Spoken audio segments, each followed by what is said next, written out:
کیا اب سیاسی طوفان تھم جائے گا؟ مبارک ہو، پاکستان کو نیا آرمی چیف مل چکا ہے۔ کل وزیر اعظم شہباز شریف نے جنرل عاصم منیر کو پاک فوج کا نیا چیف اور جنرل ساحر شمشاد کو chairman joint chief of staff مقرر کر دیا۔ پچھلے کئی ماہ سے ملک کا پورا نظام منجمد تھا۔ ہر طرف یہی سوال تھا کہ نیا آرمی چیف کون ہوگا۔ اب جب کہ یہ معمہ حل ہو چکا ہے تو کیا امید کی جا سکتی ہے کہ ملک میں سیاسی استحکام آ جائے گا؟ سابق وزیر اعظم عمران خان کا حقیقی آزادی مارچ اسلام آباد میں موجود ہے۔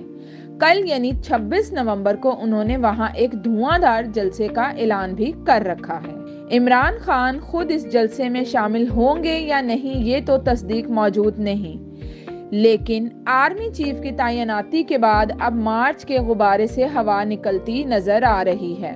تحریک انصاف مانے یا نہ مانے، مارچ کا اصل مقصد آرمی چیف کی تعیناتی کے حوالے سے وزیر اعظم شہباز شریف اور اسٹیبلشمنٹ کو دباؤ میں لانا ہی تھا۔ تحریک انصاف اس میں بالکل ناکام دکھائی دی۔ حقیقی آزادی مارچ عوام کو متحرک کرنے میں ناکام رہا اور مبینہ قاتلانہ حملے کے بعد عمران خان کے گھر بیٹھ جانے سے اسے مزید غیر سنجیدہ عمل بنا دیا۔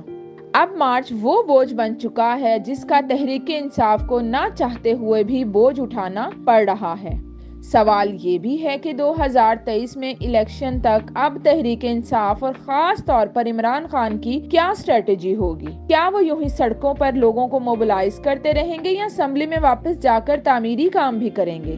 احتجاجی سیاست کو جوں کا توں جاری رکھنا تحریک انصاف کے لیے شاید پہلے کی طرح ممکن نہ رہے۔ تحریکوں کو زندہ رکھنے کے لیے بار بار کسی نہ کسی بہانے اور وجہ کی ضرورت ہوتی ہے، اور آرمی چیف کی تعیناتی کے بعد اب فی الحال عمران خان کے پاس وہ وجہ موجود نہیں۔ تاہم عمران خان کی نااہلی اور میاں نواز شریف کی وطن واپسی انہیں ایک وجہ دے سکتی ہے کہ وہ الیکشن سے پہلے احتجاج کی بھرپور لہر چلائیں۔